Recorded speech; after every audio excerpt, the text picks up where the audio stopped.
Risa Hontiveros, mga kababayan, magpa-file na ng kaso. Bakit nga ba't ano nga bang kaso ang i-file ni Risa Hontiveros, mga kababayan? Pakinggan po ninyo.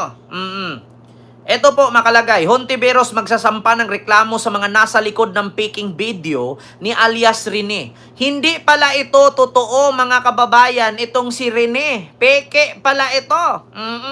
Parang AI lang ha. Actually, ganyan ang mga DDS. Oy, Ma'am Arlene Pabular, maraming salamat sa iyong super chat. Pa-shoutout Ken kay Jude Anthony Abilgas.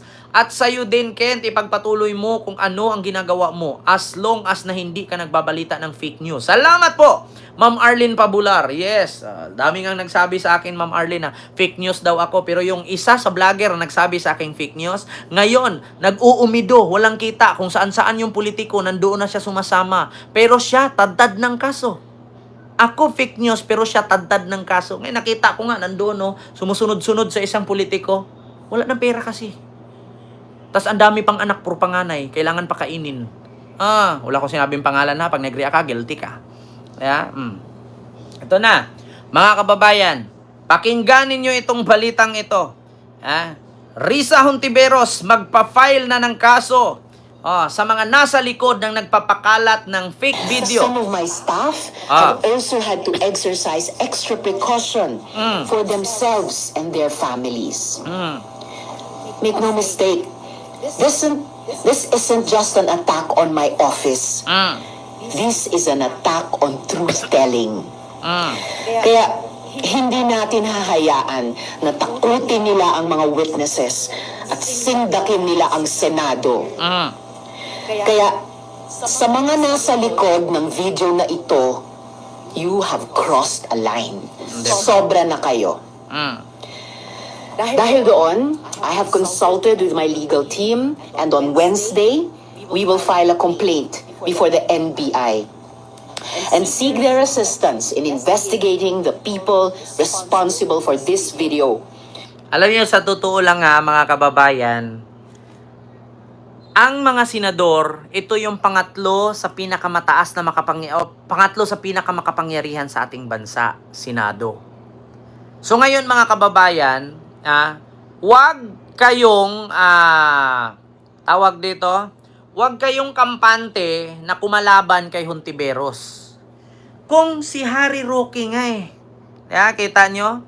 Kung si Harry Roque nga, mga kababayan, kung si Harry Roque nga, nalaman ang kanyang baho, kung si Alice Go nga, nakalkal ni Hontiveros, yun pa kayang nagpi-play ng video kay alias Rene? Di ba? Yun pa kayang mga kababayan? Sabi ko sa inyo, si Harry Roque nalaman. Oy, Ma'am Pinay Bland USA, maraming salamat, or kay Ma'am Marites Musni po ba? Maraming salamat po, Ma'am. O hindi ko po masyadong Pinay Bland USA ang nakalagay. Iba po ba ito? Maraming salamat po sa iyong $50 super sticker. Thank you so much. Di ba? Ma'am Kalapini TV, hello po.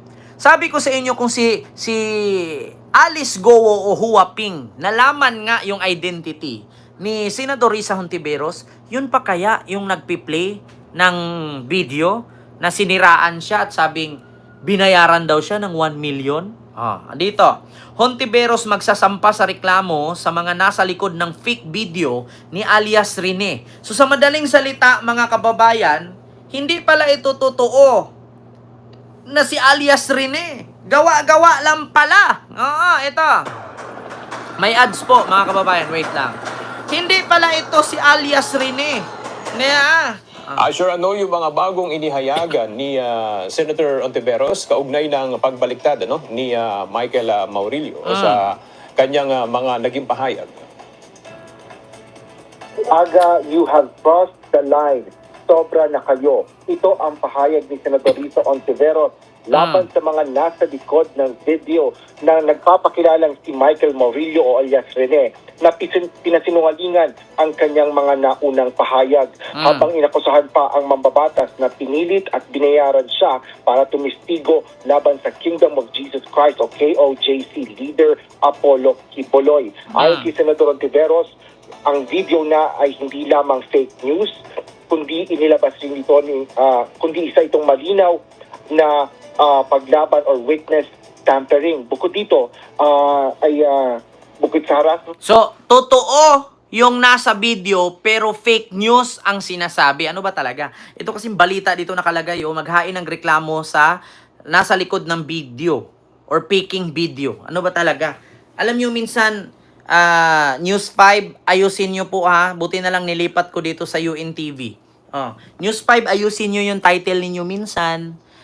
Hindi po peke yung tao. Totoo po yun. Pero yung sinabi niyang nagbayad siya ng 1 million o binayaran siya ng 1 million, ayun po ang fake news. Huwag niyo pong idugtong kasi mahirap minsan yung mga ganong clickbait kasi yun. Pero minsan, yung mga nanonood, yung iba kasi sa title lang umaasa eh. Ako na pa naman, title agad binabasihan ko eh. Hindi yung video kasi on the spot ito. Wala mo na akong pakialam. Nakita ko lang yung title. Yun na yun. Continue. Sa mga biktima at testigo na nagpapakilalang laban or kaso laban kay Kibuloy, maging sa mga staff ng senadora ay isa rin tong pag-atake. Ito ay dahil sa naturang video ay nagsiwalat ng pagkakakilanlan ng ibang mga testigo at mga biktima at naihayag ang mga personal na impormasyon ng mga staff ng Ontiveros na naglagay sa peligro ng mga tao. Ngayon, anya ay nakararamdam ng takot ang mga testigo at biktima sa pagdinig ng Senate Committee on Women, Children, Family Relations and Gender Equality sa mga alegasyon ng seryosong krimen laban kay Apollo Kibuloy at sa KOJC. Minsan mga kababayan, may mga ganon na news Wag po kayong bago po kayo manood ng news, panoorin nyo yung buong video. Kasi minsan sa title, walang kama. Katulad niyan, sabi dito ng News 5. Ano ang sabi ng News 5, mga kababayan? Senator Hontiveros, magsasampa ng reklamo sa mga nasa likod ng fake video ni alias Rene. Ayan po, fake video ni alias Rene. So, kaya ang nasa isip ko agad, peke yung video na si alias Rene. Or hindi yun si alias Rene. Yun pala, fake yung sinabi. Pero yung video, totoo na si alias Rene. Kaya minsan, wag ganun News 5. Wag ganun. Kasi maraming malilinlang eh. Clickbait ba to? Tawag dito? Kasi Senator Hontiveros magsasampa ng reklamo sa mga nasa likod ng fake video ni alias Rene. So paano nasasabing fake video? Totoong mukha niya yon. Nagpakilala nga siya. Baka fake na sinasabi sa video. Nako, mga kababayan. Kaya minsan,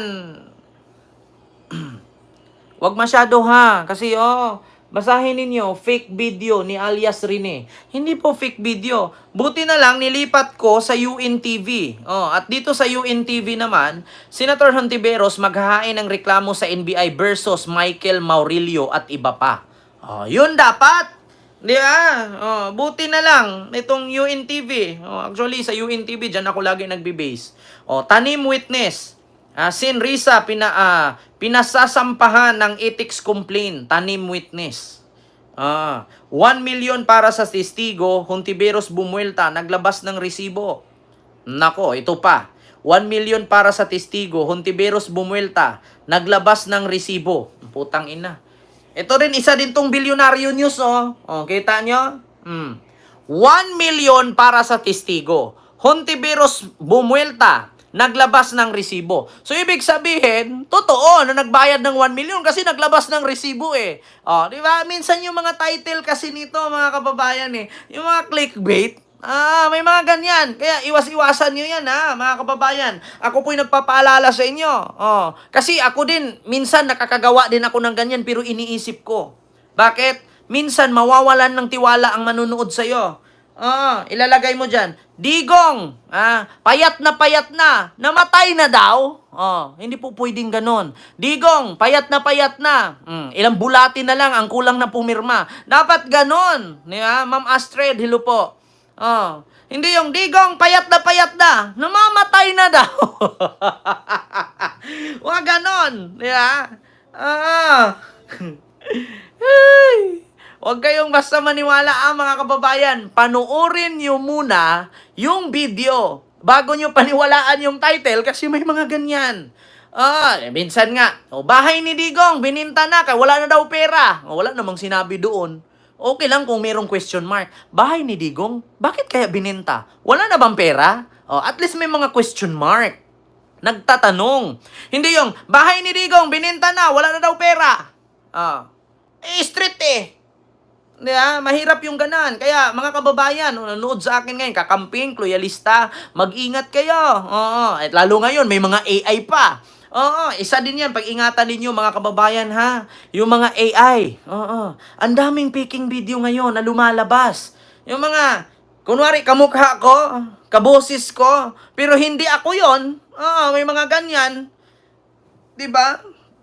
Maraming ganyan mga kababayan, kaya mag-ingat-ingat po kayo.